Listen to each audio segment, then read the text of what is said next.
Well, good morning, everyone. I am so happy to see all of you. Warner, also known as Andy, Yolande, Cheryl, Aaron, Anita. I want to thank you all for the conversation we're about to have. As representative you all are of federal workers all over our country who are doing some of the most incredible and noble work that any one person can choose to do. I want to, of course, thank my partner in this process, Secretary Marty Walsh, who has been extraordinary as a lifelong supporter and fighter for organized labor, for labor unions, and most importantly, for workers. I also want to thank the Office of Personnel Management Director, Kieran Ahuja, for the work that you have been doing. This has been extraordinary. It's been a process of working with outstanding public servants who include members of the President's cabinet, who have been looking internally at the federal government, at these most important agencies, and thinking about how can we do a better job to protect our nation's workers. And that is at the core of the work that this task force was charged with doing. Understanding that federal workers in particular, government workers, public service professionals do their work on behalf of the public, usually on behalf of people they never have known, may never even meet. They do their work every day tirelessly on behalf of people who may never know their names, but will forever be benefited because of that work. We are proud as the Biden-Harris administration in what we believe we will be, which is the most pro-union administration in the history of America. And our work includes not only the work of this task force, but the work of creating good union jobs through the Build Back Better agenda and the bipartisan infrastructure deal. We intend to do everything we can to help pass the Richard L. Trumka Protecting the Right to Organize Act, also known as the PRO Act. And we intend to use our executive authority to lift up workers through this task force and to highlight the nobility of their work. And let's just think about who our federal workers are. Our federal workers are nurses who care for our veterans.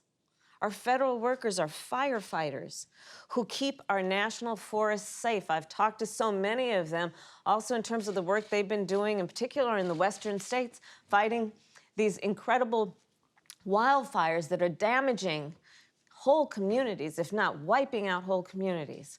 Who are our federal workers? They're scientists who've been working to ensure that products are safe and to discover breakthroughs. We've seen the incredible work of them in terms of what we've seen during the pandemic, which really highlights the importance and the nobility of people who have dedicated themselves to public service, to doing the work that is about ensuring the public good.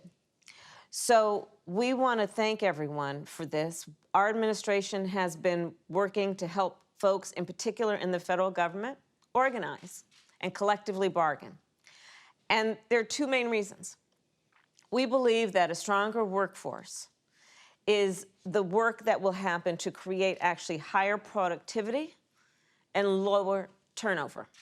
We also believe that this is about respecting the dignity of all work and respecting the dignity of workers. Second, we're doing this because we believe and know that workers are entitled to be paid wages commensurate with their value. The dignity of work must be recognized. The value of that work must be recognized in every way. That is not just about thanking somebody for doing their job, but actually paying them commensurate with the value of their job. So this is our approach to the task force, and basically for the president and me and so many of us, Marty, all of us who have dedicated ourselves to public service. This is the work of recognizing the importance of the work, the impact it can have on our entire nation, and the importance then of protecting the workers who do it. So today we are announcing two new administration policies that will help improve basically what we must do to protect workers, but specifically to remove barriers to organizing in the federal workplace. And so one, we, as it relates to new hires, have decided and are committed to making sure that they will be told at the time of being hired if they are eligible to join a union. They will be given contact information, and they will be informed of their rights. We'd like to believe that this happens every time, but we know it doesn't. So this is something we're announcing today, which is a new policy from our administration to help remove barriers to organizing in the workplace. Because if folks don't know their rights, if they're not informed of their rights, how can they fight to protect their rights? How can we enforce those rights? The second is, as it relates to current workers, we're going to ensure that all current workers are reminded that they are eligible to join a union. So for current workers, we're going to ensure that they are reminded if they are eligible to join a union, because again, we have folks who have been working in the federal government for years who during the course of that time may not have been informed.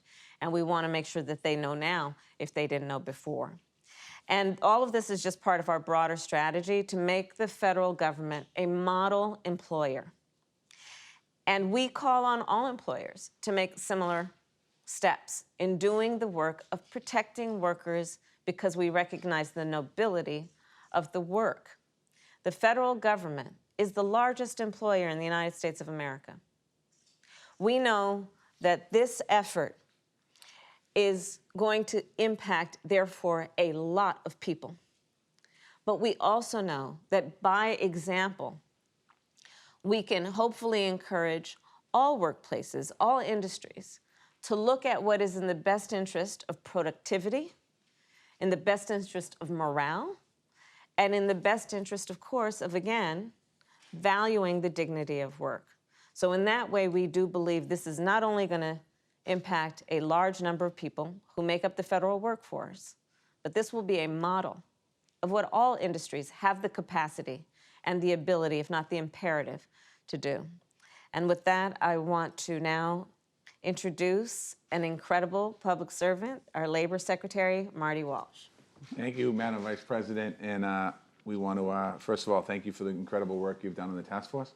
And also, on behalf of all of us, I want to wish you a happy birthday. Happy today, birthday. Okay? And I think everyone on the Zoom, all of you are going to have to sing in a few minutes, especially you, Andy. No, You're going to have to start singing in a minute. So I want to just... I forbid it. I'm only kidding. But thank you for your great work here. Thank you. It's great to be here. OPM Director Karen Aruja, thank you as well for your incredible work. The participants, all of you on the screen, thank you very much for the work you do every day on behalf of the American people. The folks that are in the audience today, thank you as well for being here today. You know, one thing that's not a secret, this is the most pro-worker, pro-union administration of our lifetimes. And that's a really amazing statement to make. Unions are good for workers, as all of you know. They're good for our communities, they're good for our economy, and they're certainly good for our country. Better pay and benefits, better working conditions protect smaller wage earners, and really an opportunity for people to get into the middle class, to build back better and get in the middle class. Workers want unions. For the first time in a long time, support is at 68%, the highest level in over 50 years of American people saying that they support unions and organized labor in this country. Young workers and workers of color are the most supportive. President Biden created this task force that we all served on to meet the need. We're focused on how we can work to get every agency that can take action, both in the public and private sector workers. So it really is a roadmap on how we move forward. We're submitting a comprehensive report to the president this weekend that I know he's anxious to receive. It's going to make a real difference for workers. You heard a little bit from the vice president today what it means, and just a small taste of what that report's going to say. We're here today to talk about the federal government employee unions and the importance of the work that you do, not just as union members, but honestly working on behalf of the American people. As a former mayor, I know that strong unions means effective government, and I look forward to hearing your experiences today, and we can support you even further. So with that, I get the opportunity to turn it over to you, Madam Director. Thank you. Thank you.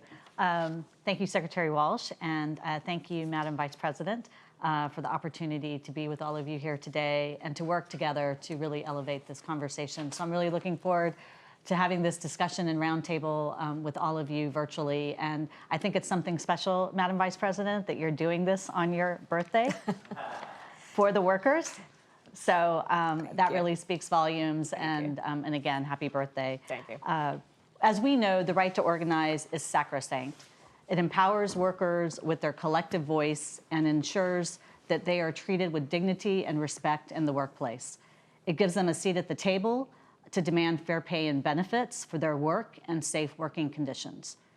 So many low-wage occupations that lack protections for workers are held by people of color and historically disadvantaged communities. So it's important that we recognize just how important it is, the right to organize. It's a labor issue, it's an equity issue, it's a social justice issue. And frankly, it's also a gender and racial justice issue. As Madam Vice President has shared, it is a pathway to fair wages. It is a pathway to the middle class. And it's an important work that we should be doing within the federal government to really position ourselves as a model employer. Being the largest employer in the nation, I think people sometimes forget that. The federal government has a responsibility to lead by example when it comes to labor rights and to make sure that all federal jobs are good jobs. So to that end, OPM is proud to work on behalf of the Biden-Harris administration to help launch this government-wide effort today that will remove barriers and obstacles in federal workplaces which impede unions' ability to strengthen union density and inform civil servants about their collective bargaining rights. The first initiative, and you've heard the Vice President talk about this, will connect unions with employees very early on. I'd be curious when we talk to you all whether you heard about your union when you joined or how long it took to actually find out that you were a part of a union. We want to ensure that job applicants and new employees receive this information about their unions and their rights on day one. We're also rolling out guidance to improve communications about unions to our workforce. Every federal employee should know their bargaining rights, how to contact their union, and where to find this information. I know this sounds like all very basic and straightforward, but these are things we want to make sure are happening across the federal government, more than 2 million employees, and being the largest employer, we should absolutely be the model employer.